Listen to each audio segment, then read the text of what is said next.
It's a beautiful day in the neighborhood.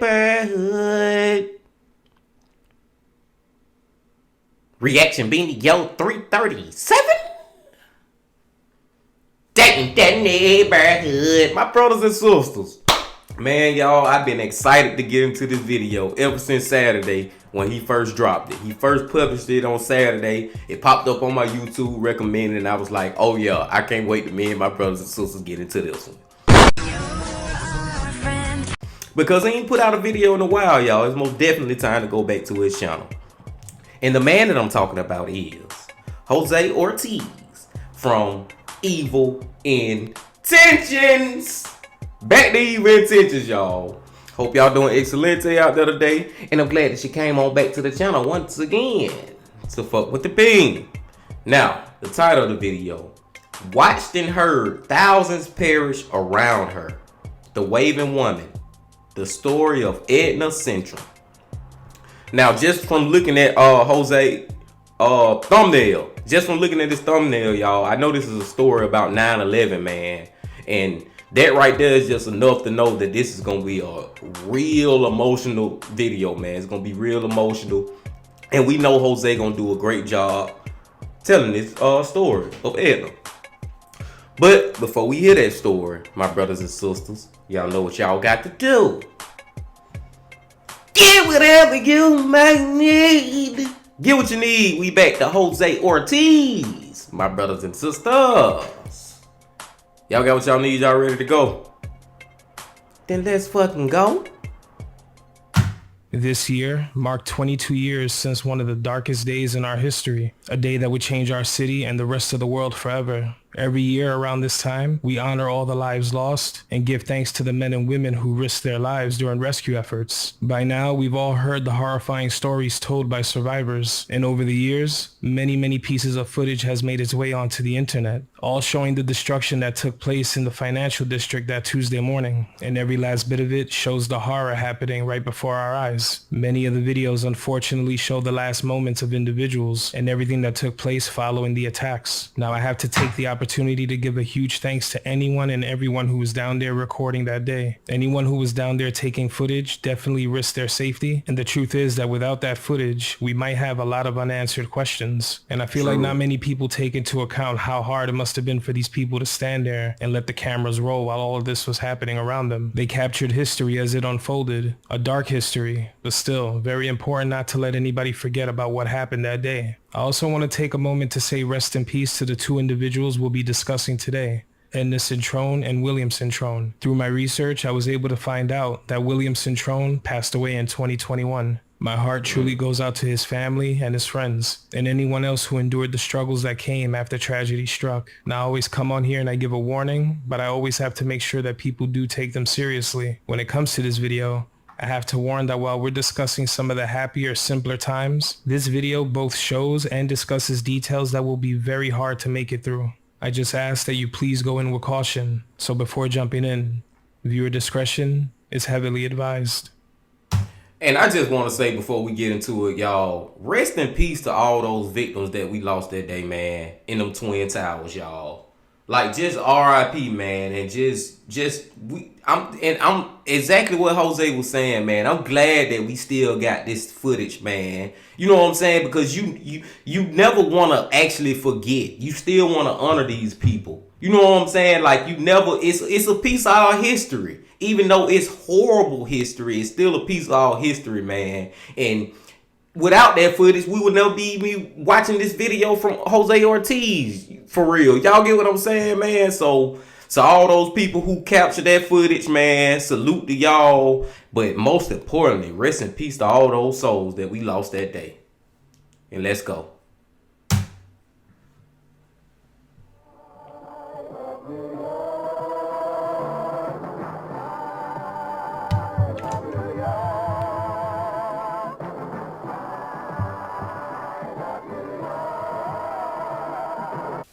live in New Hampshire, but I love New York. I live in West Virginia, but I love New York. I live on Cape Cod, but I love New York. I live in North Carolina, but I love New York.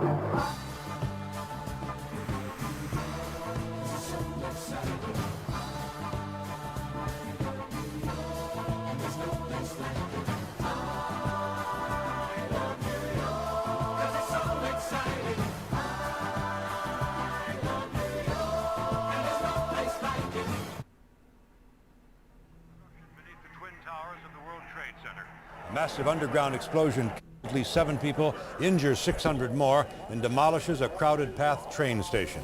It ends a day of wild terror. Thousands fled and hundreds were trapped by smoke and by flames. Power was cut and perhaps the largest rescue effort in New York's history was underway. But safety was hard to reach for men and women trapped on the upper floors. Many of them rushed to the roof, driven there by rising smoke. Just 30 minutes ago, we got our first look at the extent of the destruction caused by the explosion.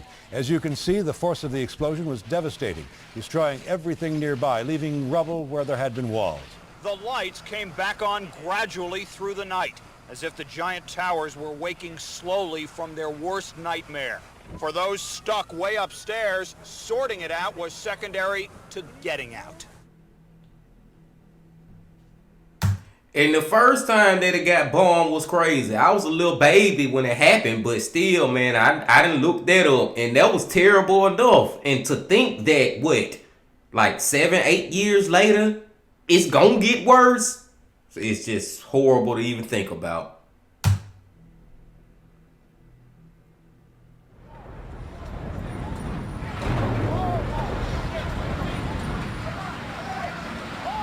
That is crazy.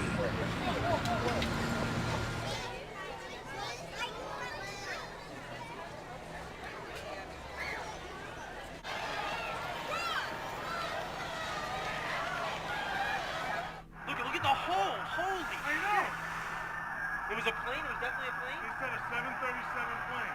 Steve, You think that was a suicide? that was a terrorist Yeah, attack. don't say it. It's on. You know it, right? I don't know, guy. Everything's fucked up.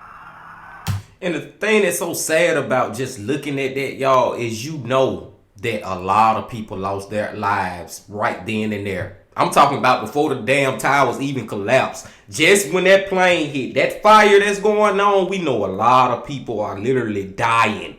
And there is nothing we can do about it.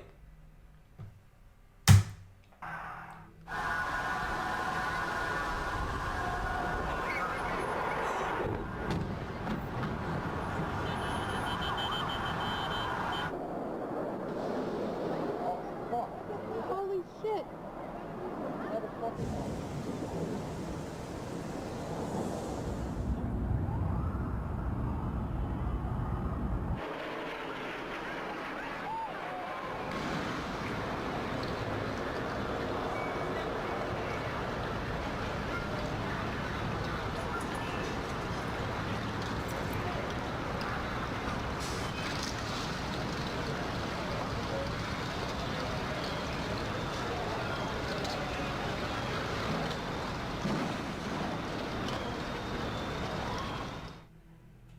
As the years pass, more and more footage of the September 11th attacks has made its way onto the internet. While every video plays a key role in telling the story of what unfolded that Tuesday morning, the clips all feel like one huge montage of terror and suffering. The people on the street, where it was still safe from a distance, looked on in disbelief.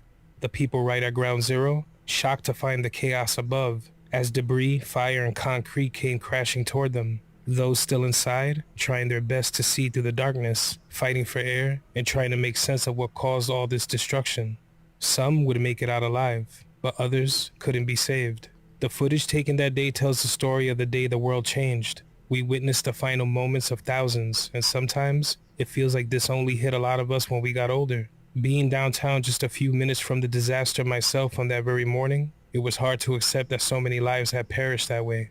And we all watched it happen right before our eyes. Many stories have been told, from those who made it out, to first responders, to the loved ones who lost someone that day, and from the many who looked on from rooftops and the streets.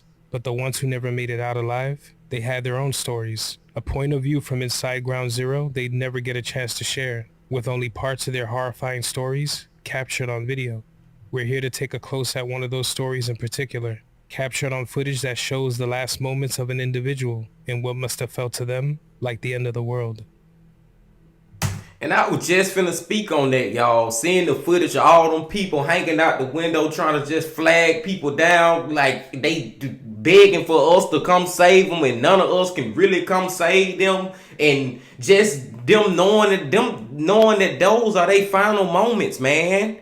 It's just, man, this will never cease to just blow my mind, shock me, hurt me inside. It just it would never cease to bring out a lot of emotions, man, just watching these clips of what happened that day. And come to find out, it seemed like Edna is one of the ones in the window trying to flag somebody down. Let's hear her story. On today's episode of Evil Intentions, this is The Waving Woman, the story of Edna Cintrón.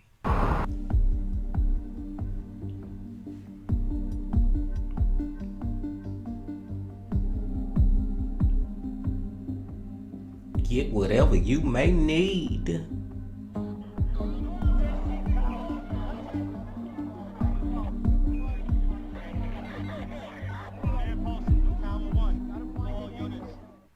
Edna Cintrón was born on October 14th of 1954 in Puerto Rico.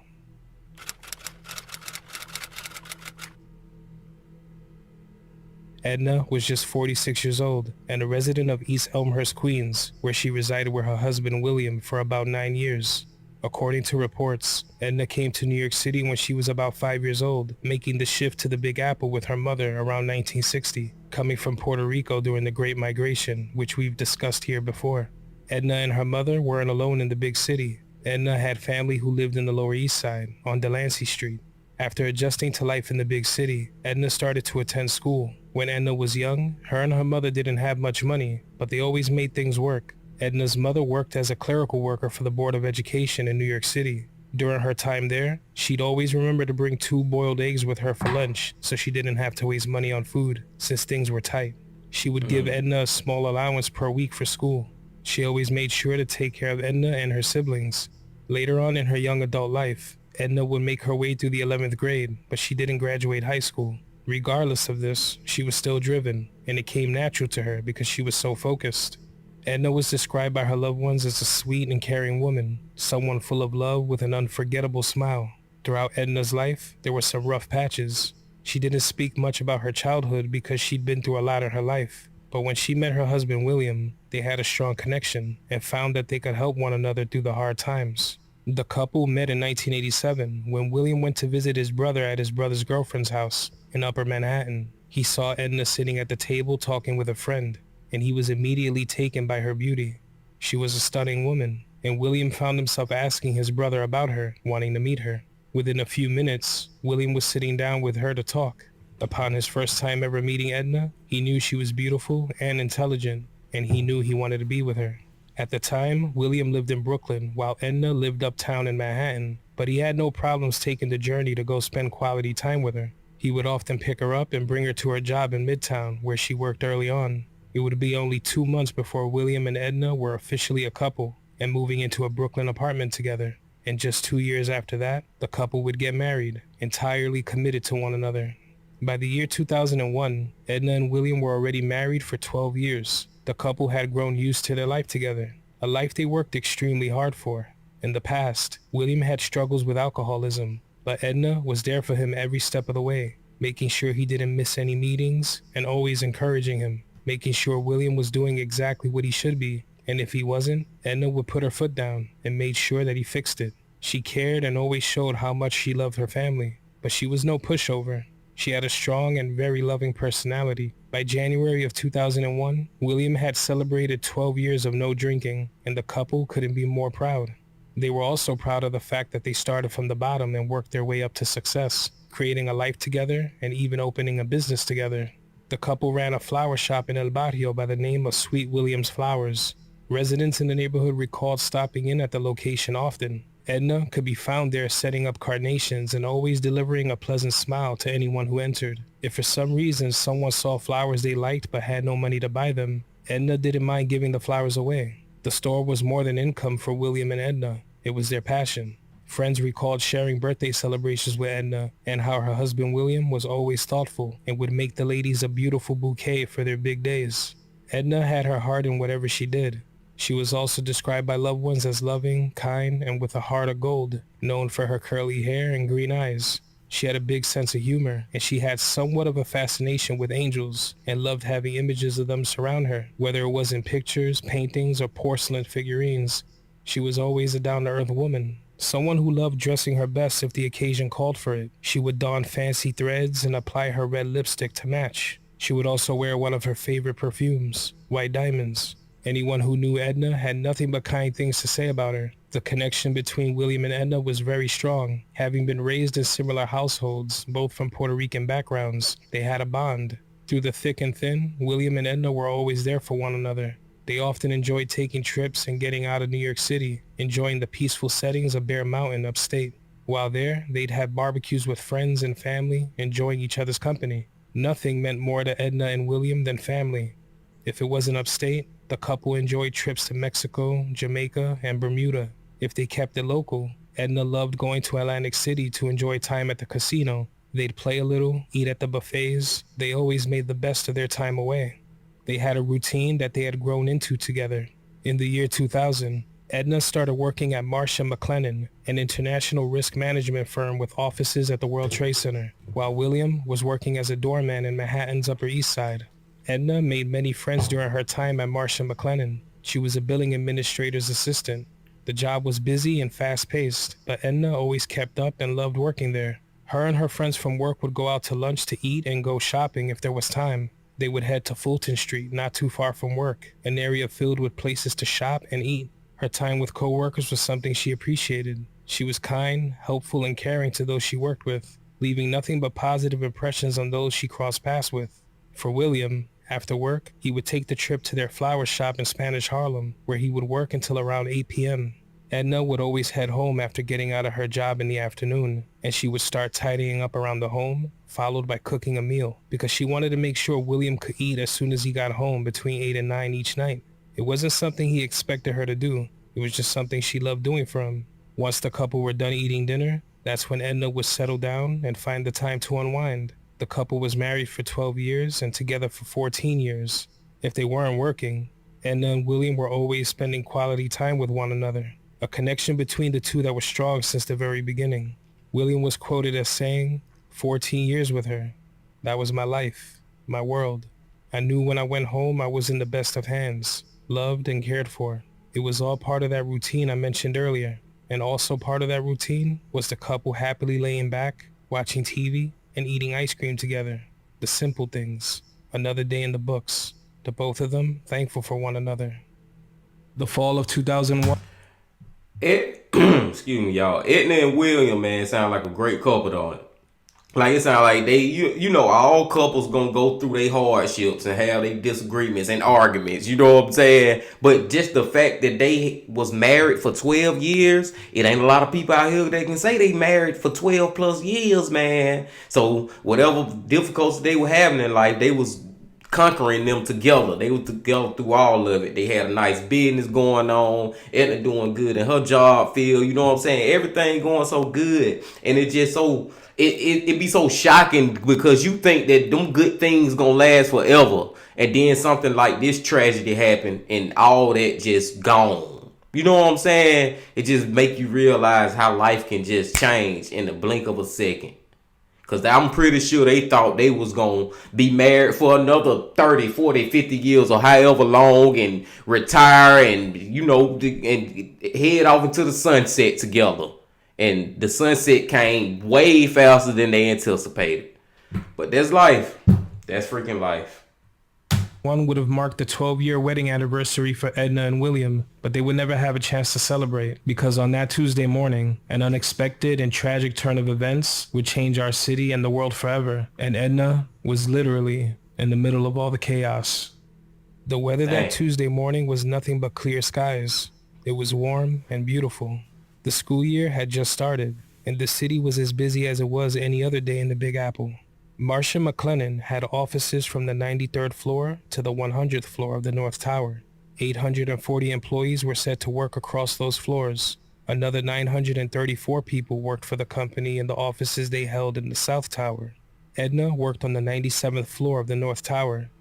Edna, her co-workers, and the rest of New York City went about their morning, completely unaware that at exactly 8:46 a.m., those beautiful blue skies and their normally routine morning would be tainted with clouds of black smoke and a level of destruction that nobody could even begin to fathom. Now see, it's one thing I gotta bring up right here, y'all. And I've been thinking about it for a minute, man, but I ain't really spoke on it. What is the chances of that cameraman just randomly out there recording? I'm not trying to come up with no conspiracies or nothing like that. I'm not trying to do that because there's a lot of conspiracy that go around with 9/11. I'm just saying, what's the chances of it being a cameraman on the street recording? What he was recording, a fireman? I don't know why. You know what I'm saying? Because it's a lot of footage of when the the first plane actually hit the building from regular people on the street. Like, why? This is 2001 too. We got to go back to that time, y'all. This is not 2023 where people got their damn cell phones out 24/7, everybody recording. Somebody always recording something now. But I'm saying these people out here with like cameras recording. I think back then we had digital cameras. Y'all remember the Kodak type cameras? They used to cost a lot of money. It was past the era where you had to go to Walmart to get your camera. Well, yeah, it was past that era where you had to go to Walmart to get your damn film developed, unless you still had one of those disposable cameras. That's beside the fact. All I'm saying is, what is the chances of him being in that spot at that moment? And this is not even the only footage of us getting different angles of that first plane crashing. I'm glad we got the footage. I'm glad somebody was there, but it's just like, wow. Wow.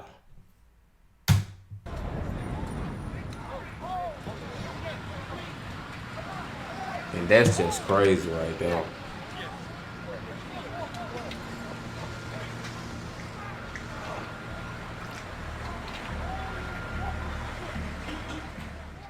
American Airlines Flight 11 has just crashed directly into the North Tower of the World Trade Center, crashing directly into the offices of Marcia McLennan and many others, destroying anything from the 93rd floor to the 99th floor, right where Edna worked.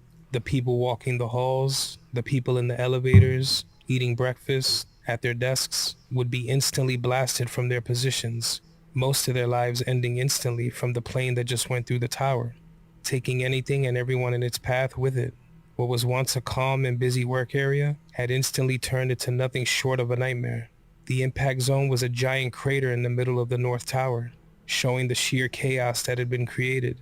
Steel beams, concrete, glass, and fire rained down below onto pedestrians and first responders as thousands looked on from the street, trying to make sense of what exactly happened. It was already hard to accept that so many had perished in the crash alone, but the nightmare that morning was only just beginning. And that's another thing too, y'all, because I can remember this. I was young. I was what? In 2001, I was 10. I was 10, but I remember this vividly because I remember how we didn't think that them damn buildings would go eventually crash down. You know what I'm saying? We didn't think that was gonna happen. We thinking this the worst of it.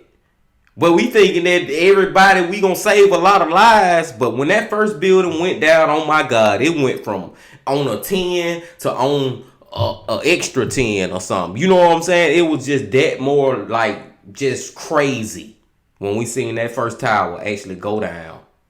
Many who had handheld cameras would go on to take countless pictures and videos, all displaying a familiar view of the horror that was unfolding. One woman named Cynthia Weil would begin capturing the terrifying event from her apartment on Duane Street, just a few blocks away from Ground Zero. In the footage, it's clear that she's shocked at what she's seeing and she can't wrap her head around it. To see something so devastating unfolding, to see the plane-shaped gash where cubicles and human lives once stood, it was hard to accept, but she kept on recording, and what she captured was much more tragic than she originally thought. In the footage, at one point, Cynthia zooms in to get a better look at the hole made in the North Tower, and when you look closely, You can clearly see someone standing upright on top of the rubble, waving for help. This person is believed to be Edna. Edna worked on the 97th floor, which would put her directly in the line of the plane's impact. Edna is seen standing on the edge of what would be the 94th floor, with nothing but destruction around her. It seems she's careful not to move from where she's standing, probably aware that any sudden move can mean her plummeting to a certain death. For a second, put yourself in Edna's shoes. Just think about how scary it would be to stand at the edge of your own building, no way to escape, fire and debris surrounding you. Let's say that building is only 10 stories tall. You might look down below and lose your balance just from the height alone. Edna was 94 stories up. She stood there, waving, not giving up hope of a rescue after such a catastrophic accident. But Edna didn't know what we know now, that this was no accident, and nobody would be able to get to her. The staircases below Edna were destroyed, the darkness and rubble impossible to navigate. While she originally worked on the 97th floor, it's believed that she ended up on the 94th from when the explosion took place, her falling with the wreckage several floors below, making her way through the ruins, in a hole so big it's hard to describe.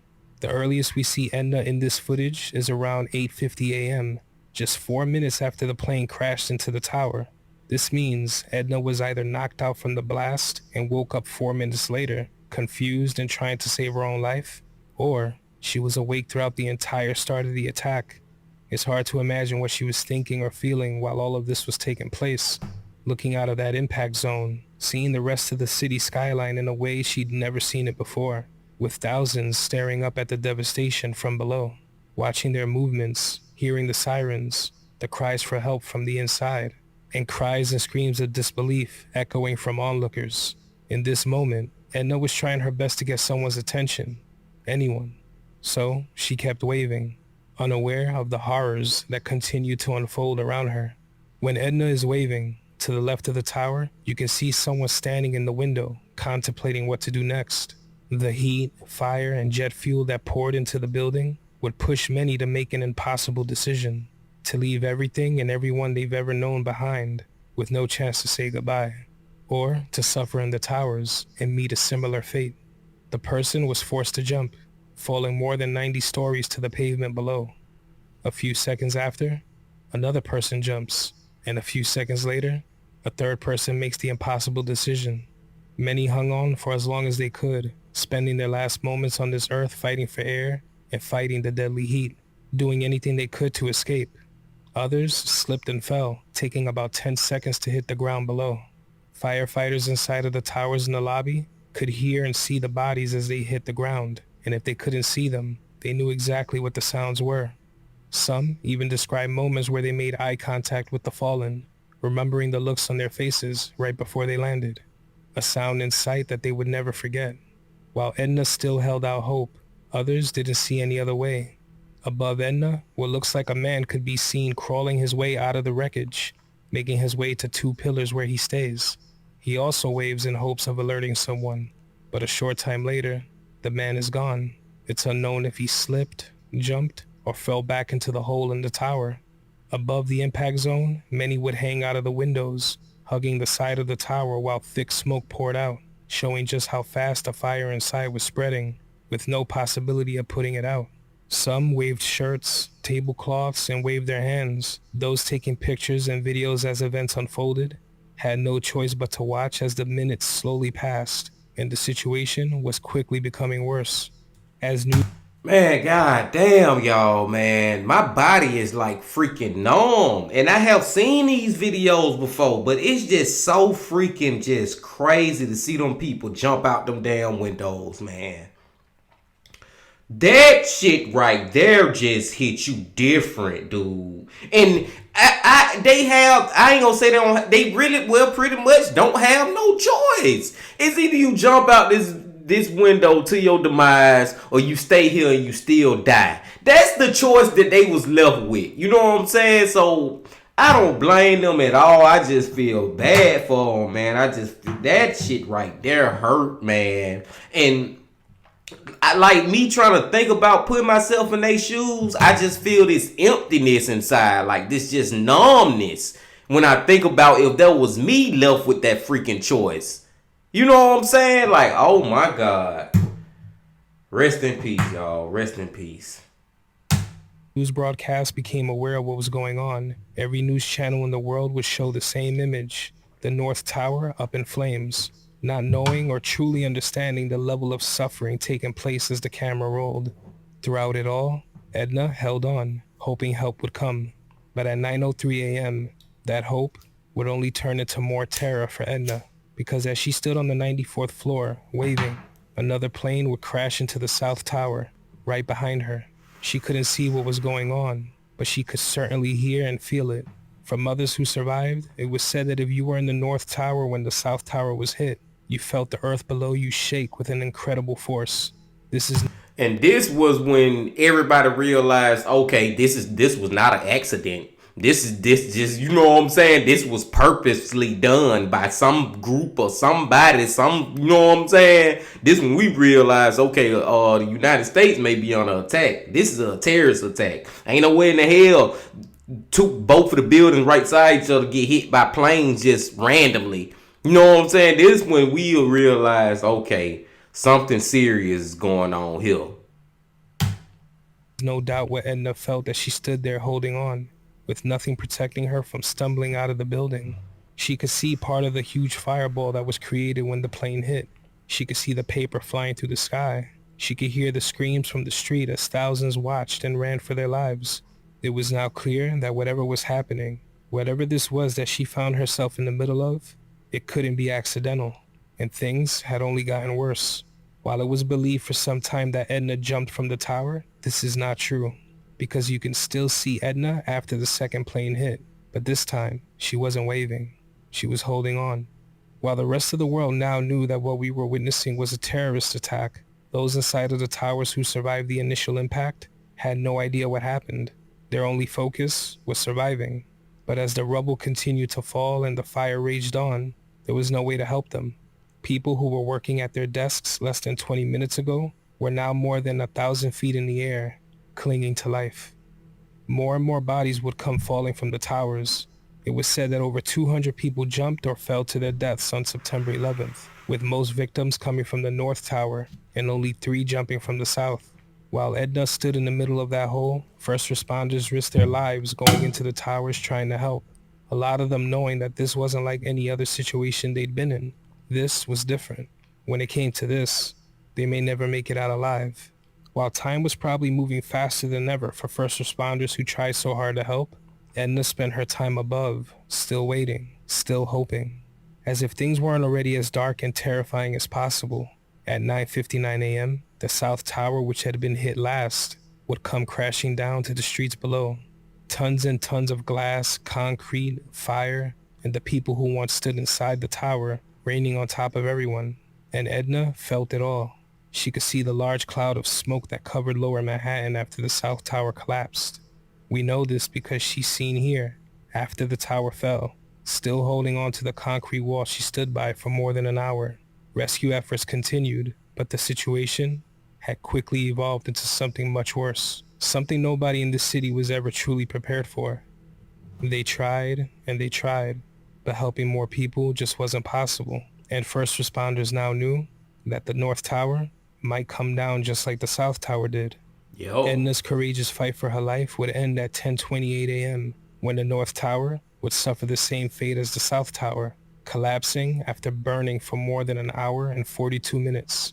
For a while, it was unknown if Edna was still with us as the events unfolded, but according to all the footage and one last picture taken by photographer Lalo Worko, a photo investigated by the National Institute of Standards and Technology, Edna was there for it all and could still be seen here holding on to the side of the 94th floor at exactly 10:28 and 6 seconds, a few seconds before the tower she was in came down. Man, rest in peace to Edna, y'all. Like, I can't even imagine going out that way. And like I was saying earlier, that after when the second tower hit, that's when we realized, okay, that we under attack. But for everybody inside that building, they still didn't know. Edna didn't know what the hell was going on, man. All I know is she had to been scared out of her. Man. Let's go, y'all.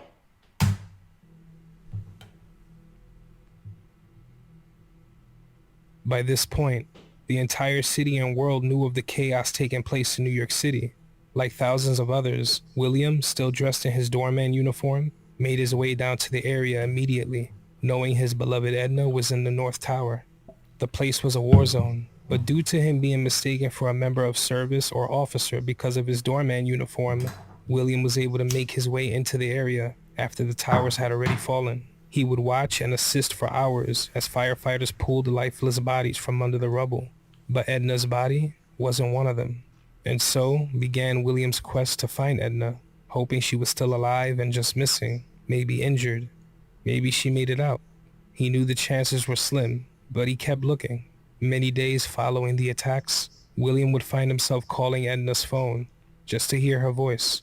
Her voice recording said, "Sorry I missed your call. Leave a message after the tone and I'll get back to you as soon as I can. Thank you for your call." William and loved ones would spend many hours and days roaming the streets of Lower Manhattan with pictures of Edna in hand to see if maybe anyone had any information on her whereabouts or her condition. But that information never came. They would head to the Missing Persons Assistance Center at Chelsea Piers for more information, but they had no luck. 3 days after that, William and loved ones were at the 69th Regiment Armory on Lexington Avenue, providing info so that Edna could be found. But the terrible truth would slowly settle in over time. Edna was gone, leaving behind a hole in the hearts of everyone she knew. For a short time, it was thought that the person seen waving in the crater might be another woman named Karen Jude. But over the years, Karen's husband believes he might have learned what happened to Karen through the various photos that have been released. William would later on state that he believed this person to be Edna due to her clothing that day and also because of where her office was in the building. Over time, the searches for 9/11 victims came to an end. Nearly 3,000 people were killed in the September 11th attacks, with about 1,100 of those victims unable to be identified. Edna's family would begin the long road to recovery, doing their best to cope with the immense loss they'd experienced. They remained strong, and the outpouring of support from the Spanish Harlem community gave William and his loved ones the strength they needed to make it through.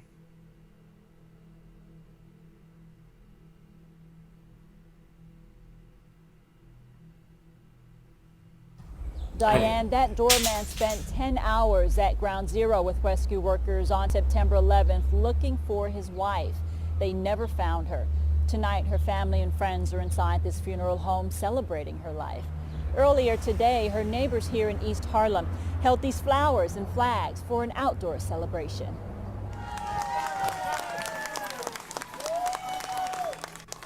Hundreds of mourners clap, cheer, and cry as they release fistfuls of white balloons into the blue sky.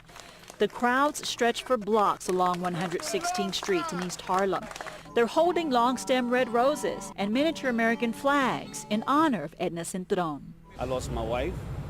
I lost something that means the world to me. William Cinturon and his wife Edna were supposed to be celebrating their 12th wedding anniversary this fall.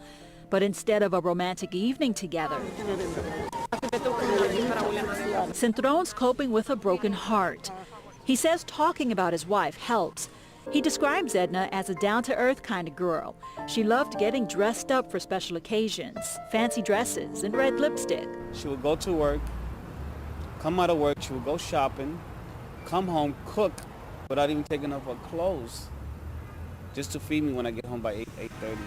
He says a strong commitment, a sense of humor, and their common Puerto Rican culture carried them through the tough times. They never had any little ones. Their small business was their passion. It's a flower shop in this neighborhood called Sweet Williams. Edna managed the books. She also managed to get in the door at Marsh & McLennan. The international risk management firm was on the 97th floor of Tower 1.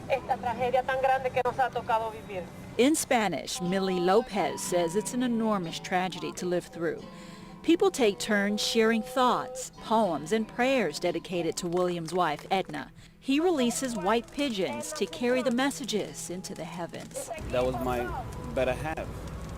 Okay, now it's taken away from me.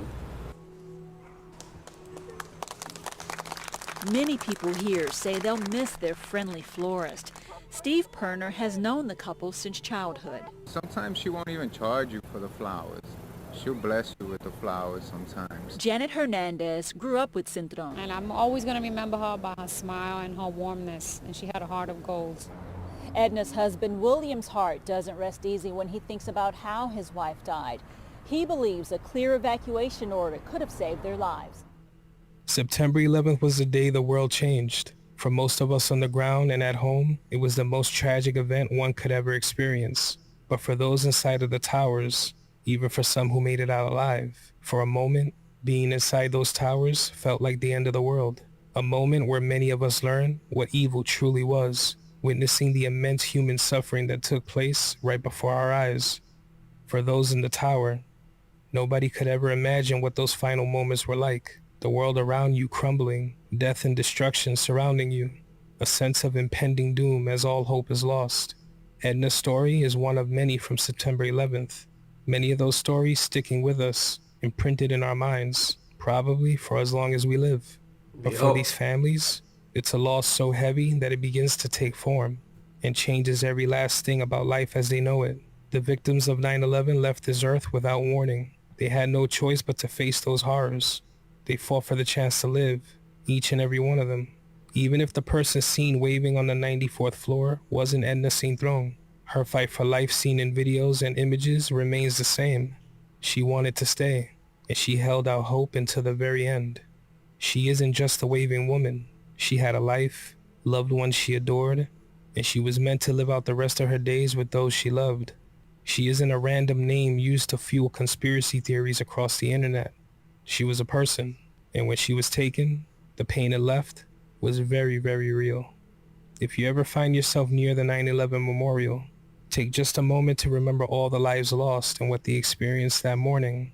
Take a moment to honor Edna Cintron, the woman who never gave up hope, and the husband who never stopped trying to bring her home. Rest in peace to Edna Cintron and all the lives lost on September 11th of 2001.